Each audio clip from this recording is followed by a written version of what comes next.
We're going to be welcoming up with her panel the CEO and Chief Identity Hacker, I think that's possibly the best job title I've heard all day, at GLEAC, Dr. Sallyann Della Casa. Please give her and her panel a very warm welcome.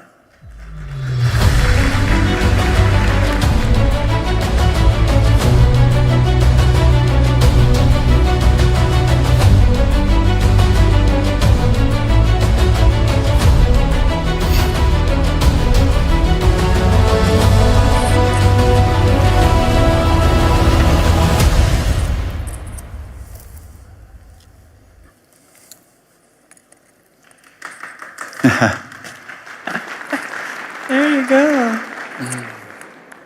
Hello and welcome, everyone, to our panel. What an absolute privilege it is to be here today and also to have our CEO of this event. Thank you for hosting us. Thank you for having us at this wonderful event today. What I wanted to do with this panel is I want you to imagine that you are, or all of us are, together sitting under a tree.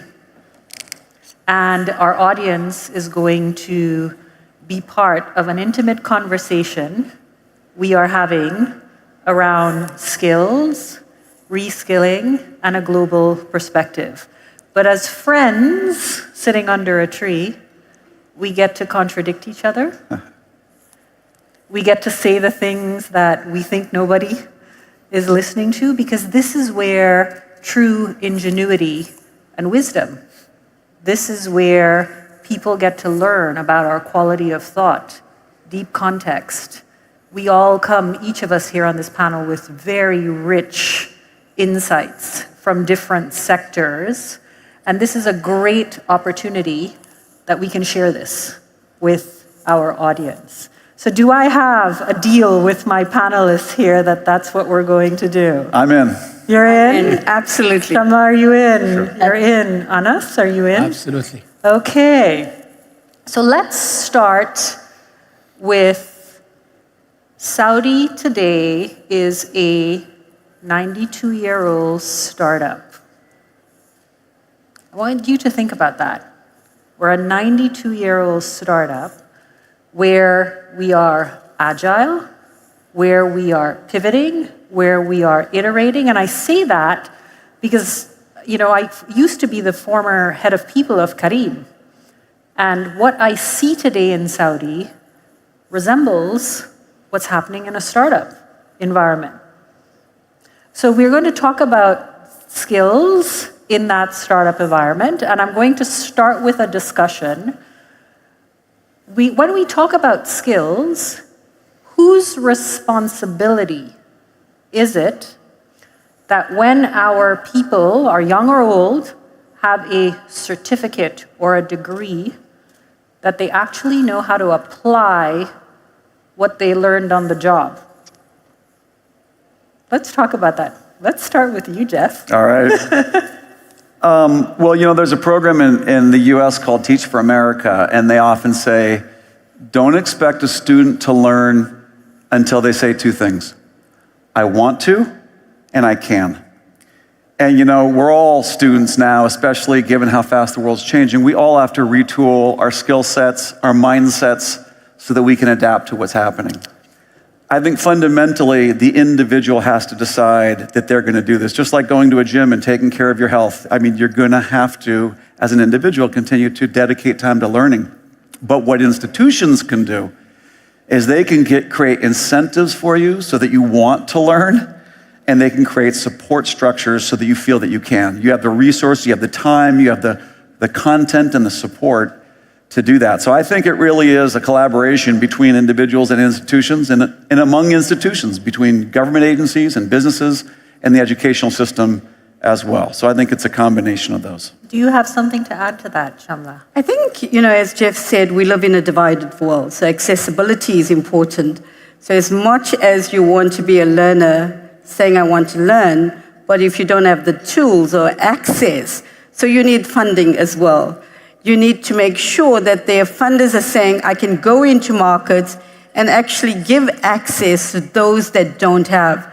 think that the notion around is society plays a big role in saying what this is. If we're saying that humanity is important, what does humanity mean? It means accessibility to all and making sure that we take ownership and accountability, that we say if this movement of change is going to happen, how do we become part of this movement of change and take ownership and say that we as purposeful leaders need to make this change happen now? So Anas, I'm going to talk at a country level about funding, going off of Sharmla's comment. Should a government fund skilling and upskilling if it is not outcome-based, with those being upskilled or reskilled not being able to get jobs? Thank you, Dr. Sally. First, let me correct something. We're a 300-year startup, not a 90. The kingdom. Thank you for correcting me. So we have just celebrated our founding day on the 22nd of February, and the establishment of the Saudi state goes back to almost 300 years. Yeah. Back to your question, Dr. Sally, definitely outcomes is the objective of every investment. Investment in training is just like any kind of investment, whether it was coming from a state or from corporations and institutions. So ensuring that we get the right outcomes on that investment is key. In the government, there are a lot of investment and subsidies for upskilling and reskilling. In our program in HCDV, one of our strategic pillars is to ensure that there are opportunity for lifelong learning opportunities. We know the labor market is changing. The technologies that are emerging are disrupting the labor market, especially in the kingdom. And that opens a lot of opportunities for people to grow. Our focus is mainly on high skills. We are not targeting training people for traditional jobs. We are focused on ensuring that every Saudi compete in a high skills job market rather than just having access to the labor market.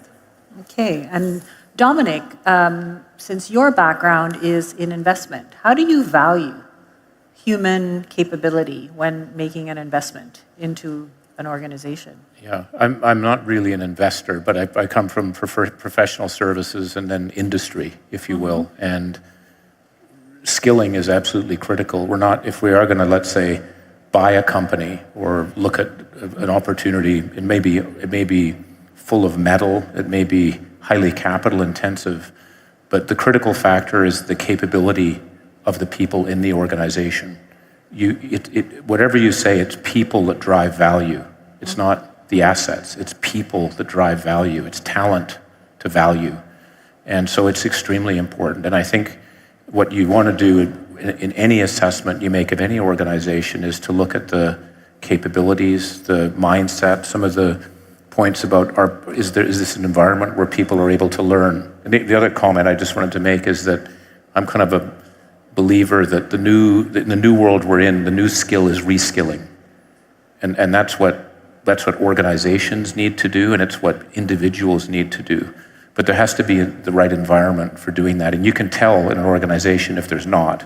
And I would not invest in a high quality, seemingly organization if there isn't that element of talent development and culture for growing people. I would simply not invest in them. Okay. So Jeff, I have a question for you around green skills. And there's a reason I'm going to ask actually also Sharmla around green skills. So open jobs right now and over the next 5 years, job families in the top 3 areas, green skills or green jobs are right up there along with AI. I know we're going to talk about AI. These jobs are interesting because I've noticed over the last couple of days very little is being said about green skills and green jobs, and it's very big for the kingdom in particular. Can you shed some light in terms of how does Coursera assess the type of content and what drives content for a particular region? Yep. And the second part I want to add to that question is, does Coursera treat learners, so I think most of us on the stage might be Gen Xers, 43 to 58. If I were to ask all of us on the stage, when was the last time we took an online course, even though that's what we sell, we know what the answer is, the truth, friends under a tree. So are we treating also our learners differently, and how are we catering to leadership here in the kingdom and many parts of the world when it is that demographic that's leading? A few things there. First, when we think about what needs to be on the platform, ultimately we try to take a demand approach, which is usually demand from businesses, like what are businesses looking for in terms of skills, and which turn into career opportunities, and those career opportunities turn into learner demands. So we have Coursera.org, 140 million people, almost 2 million in the kingdom here are on Coursera just directly taking courses. They're generally taking business technology and data science courses. Like that's generally what they're taking because they're thinking this is going to provide me with opportunity. I love the startup metaphor, by the way. A huge part of what it takes for a country or a business to be a startup is a belief that there's opportunity in the future, and then a willingness to work really hard and to get feedback and be honest about what you're learning and what you're doing well and where you're maybe not doing so well, and then adapting. But so a positive, optimistic outlook and then a realistic, iterative loop, and a lot of that comes from the demand signals that you're getting. So we look to market demand from businesses and individuals mostly. In terms of where the content comes from, it really is institutions. It's universities, it's KAUST, it's Al Faisal, it's Stanford, it's Duke. It's also Google and Microsoft and industry as well. On the green skills and sustainability, we have a lot of courses that are taught on these topics. Some are like specific job roles, but a lot of it is, we're seeing a lot of demand from companies saying there's an element of almost everybody's job which is having green skills. It's a little bit like on the leadership side, having a mindset of inclusion and social equity. On the sustainability side, it's really kind of for your company and the industry, how is your business model sustainable? Yeah. And for a function, if you're in supply chain, if you're in finance, if you're in customer service, how do you make that function sustainable? How do you do your job in a way that is sustainable? So I think sustainability in a way is a skill set and a mindset that's going to be pretty much applicable to a lot of, it might not be a specific job, but it's part of almost everybody's job. But are you then putting that as a layer across, just like probably AI is a layer across every single Absolutely. job? It's in the Leadership and Management Academy, and it's sort of a part of being a good leader is building a business and leading teams in a way that's more sustainable. And Sharmla, why don't you talk to me, since you do, you are one of the leading platforms when it comes to custom executive training. Why don't you talk to me a little bit about what you do in terms of upskilling a different demographic, a Gen X demographic? Good. I just want to build, thank you, Jeff, for mentioning Duke as your partner as well, because I think for me it is the sustainability underpins whatever we do, being a sustainability leader. I think what Gen X you have to think about is actually making sure you cater for their learning styles. Because if you don't cater for their learning styles, you could lose them in the process. And then, as Jeff alluded to, it's problem-centric, content-centric, and making sure it's highly immersive as well. Because as you know, that if you are teaching content, it has to be immersive. So a lot of times that you can't have content, people just reading content. You have to interact with that content. I think for me, that is more exciting than just having content, because right now, you can access content anywhere. So why would you have content, right? So you need to actually engage with the content. Anas, what is HCI doing in terms of skilling, reskilling? What are some of the initiatives that you have going on? Sure. So HCI is the event. Yeah. So this is part of a bigger umbrella, which is the Human Capability Development Program, one of the Vision 2030 programs. Our mandate is very clear and straightforward. We are tasked to ensure the competitiveness of the Saudi citizens. And we call it human capability because we look at it from rebirth all the way to post-retirement.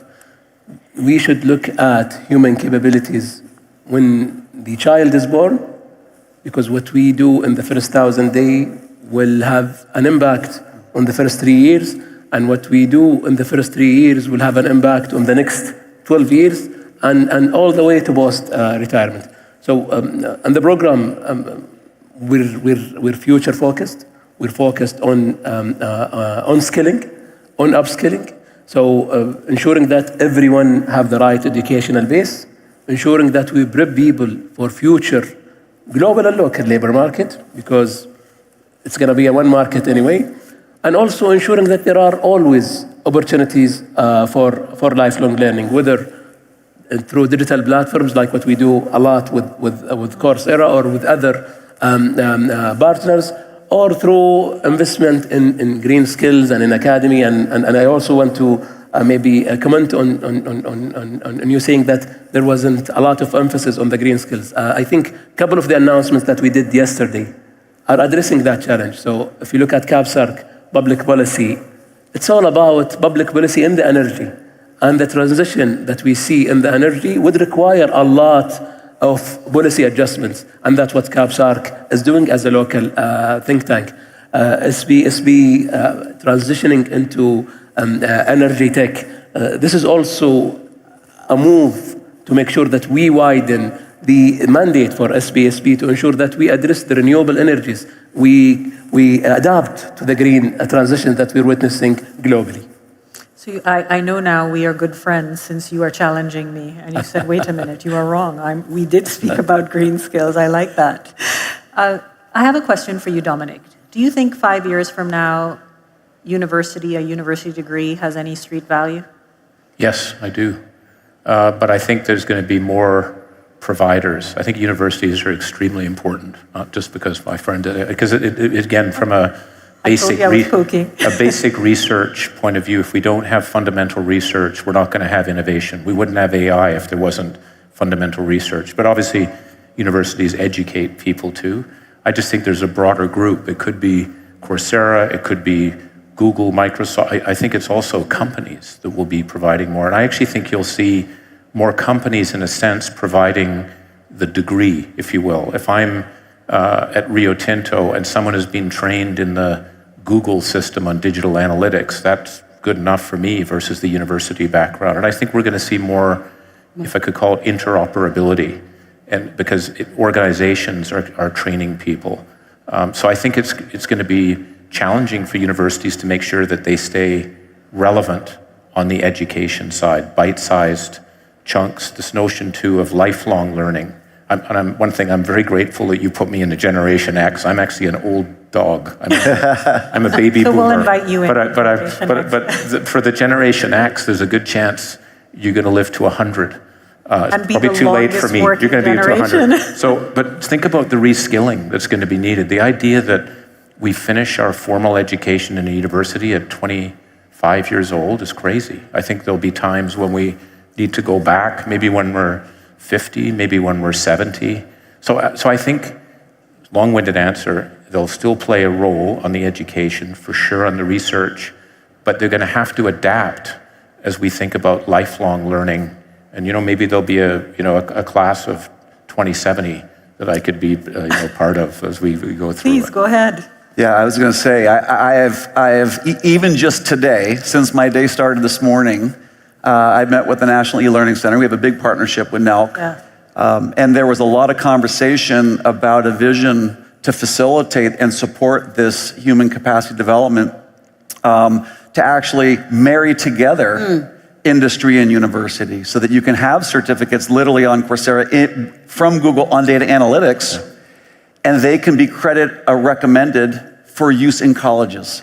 So I agree that the degree is not going to go away. It's going to have to change and become a lot more relevant. And I think collaboration between industry and university will be required, and that visionary policymakers will lay the groundwork and provide the incentives to make sure that that collaboration happens. It's totally possible, and we're doing this today with 233 universities where the industry micro-credentials are being earned as credit, and Prince Sultan University and Cal are two of our top examples.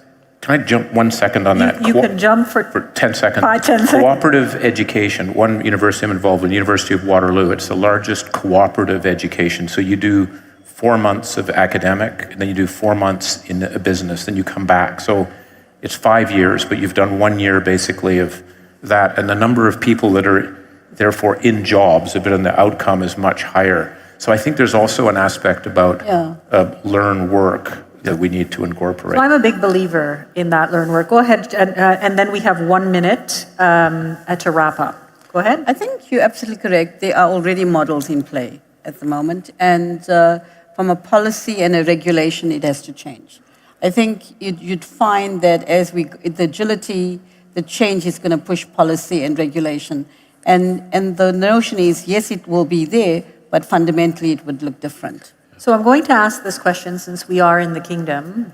What is it in terms, and particularly to our learning providers, upskilling and skilling providers, that includes me, I have an answer for you on that question. What are you doing towards working with local upskilling and skilling providers, like we do have Coursera here? Yeah. Can you tell us what you're doing?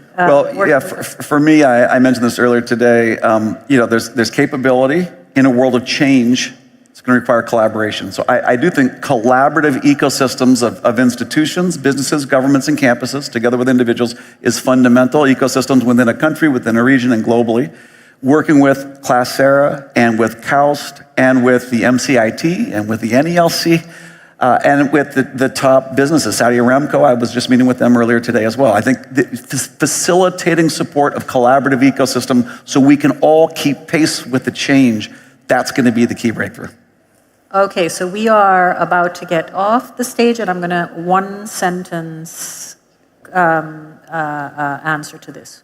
What skill would you encourage everyone to invest in right now that will ensure our human capability? One skill. Learning agility. Learning agility. Resilience. Resilience. Critical thinking. Critical thinking. You guys take it all. Pardon? They took all the good. They took all the good skills. So, I think all of the above plus soft skills. Very well. Digitization is going to take over a lot of analytics, but we have to deal with people. So that was more than one word on us. That was so I want to thank you wholeheartedly. An absolute honor and privilege to be here at HCI. Thank you, audience. I hope we gave you some insight for sharing some time under the tree with us. And thank you, Anas. What a fabulous, fabulous event of your team. Thank you.